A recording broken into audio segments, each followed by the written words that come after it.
Hello, and welcome back to Kester's Forest. Now, back in 1989, Nintendo released the Nintendo Gameboy, a handheld version of their popular Nintendo Entertainment System. It was small, portable, had a very good battery life, was black and white and a little bit blurry, but it had playable, interchangeable cartridges, which really was a first, and it was wildly popular. A couple of friends of mine had them, and we used to play in school. They used to bring them in, and we played Castlevania and Tetris and Super Mario Land, but I couldn't afford one, and so all I could really do was play on theirs and be, quietly jealous.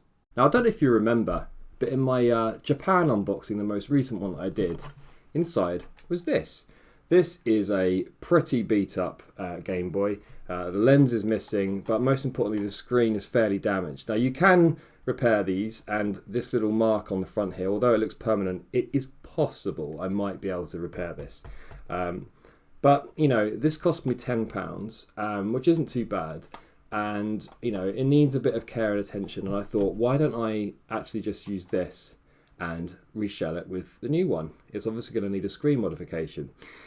So I went to order a new screen, and that's when I got a bit carried away. So I bought the screen and a bracket, and then I bought a rechargeable battery, and then I thought, well, I better make the sound good, so I bought myself a new audio amp and a new speaker and a new power board and some capacitors. I thought, well, since I'm going to all the effort, and really what I'm saying is I've ended up buying pretty much every modification you can get now for the OG Game Boy. So what I'm going to do today is build that Game Boy. I'm going to build myself the ultimate Game Boy. Let's take a look.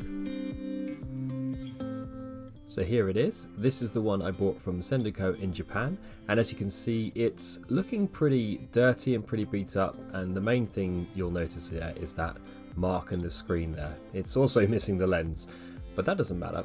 But let's just have a look now and see if it even powers on. So just put the batteries in there, and nothing. Nope, nothing. Okay.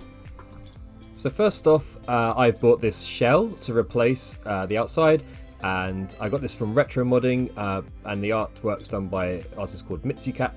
I'm going to have to remove these battery separators here, which I'll show you why in a second, but you can see the UV printing here is really great, and the lens is also UV printed, and it lines up perfectly to get this nice effect as if it's going straight across the lens. Awesome. And next is this package I got from Handheld Legend, and this is essentially the replacement screen, which is an IPS LCD screen, and it comes with this replacement front board with the controls on it and a new dial for changing the contrast, this handy bracket for mounting the screen, and here is the screen itself, which comes with its own ribbon cables and decoding board. Little frame for the screen. New buttons, a complete set of capacitors. This is a new power board from Retro 6.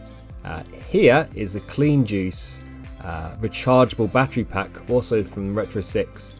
And finally from them, this new audio amplifier, which will increase the volume and make the Game Boy really loud. So let's get this taken apart and stripped down then. First thing we're going to do is remove the shell and take everything out, and next I'm going to be removing all of the capacitors on the motherboard, alongside removing the power board completely and replacing it with the one from Retro 6. So first off, I have to desolder everything so that it's nice and clean. So there we go, all the capacitors removed, the power board is gone, and I've also used some contact cleaner to give the power switch a nice clean as well.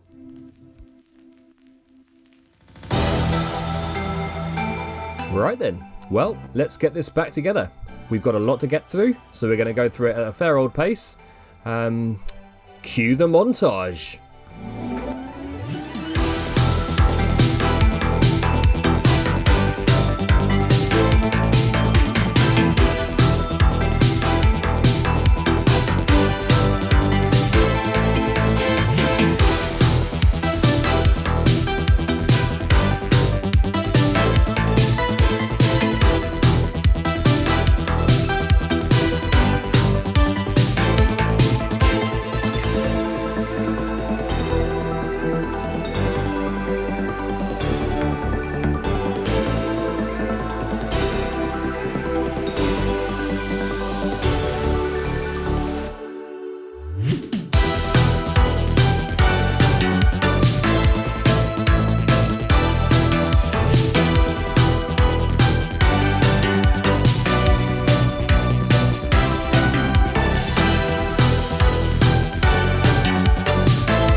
here we are.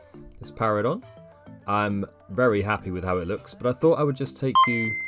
There we go. Thought I'd just take you through what I like about this, but maybe what I don't like about some of the things that happened along the way. So clearly the first thing that jumps out at you is how clear and clean that screen looks. The contrast is amazing, it's perfect, and it looks awesome. And sounds awesome too. That amplifier really adds, it's about 10 times louder than it was before, so it really does add something to it. Now, what's not quite so obvious here as I'm playing Tetris is that the screen itself is actually 11% bigger than the original.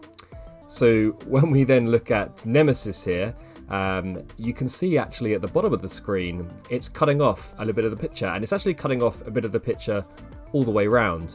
And for most games, this isn't really going to be an issue. You can actually buy bigger lenses and widen them out to fit this, but this screen didn't come that way, and I didn't want to ruin a perfectly good shell. And what you can see there as I've been talking is that you can change the colours, the brightness, and there are plenty of other options here. You can move the position of the screen if you want to. Now, turning it around to the back, another small gripe I have is that this Clean Juice battery can come loose, not that easily, but it has come loose a few times now and I've lost power, which obviously isn't ideal in the middle of a game. So yeah, I think I might try and find a way to keep that more securely fixed in future. Now, turning our attention to the shell itself, the quality of the shell is great. The quality of the UV printing is outstanding, it looks amazing. But I did have quite a bit of difficulty closing this up. So I suspect the shell is slightly differently sized from the original. I ended up having to shave off a couple of millimeters depth from the bracket holding the screen in there in order to get it to close, and I had to wrestle it, and there was so much back and forth I ended up tearing the ribbon cable on the screen and ordering a replacement there, so not too happy about that. But I mean, minor gripes aside, just look at this thing. It's absolutely gorgeous. The shell and the screen together, the combination of those colours with the white buttons really do look, to me, perfect with that white screen. I ended up buying a couple of red select and start buttons, but yeah, I think it looks great. Now, I think it also worth spending maybe a minute or two to talk about the artist that created this design, Mitsukat. I've been following her for a while now on Instagram, and I even own one of her books. So if you're into that 80s anime aesthetic, definitely check her out.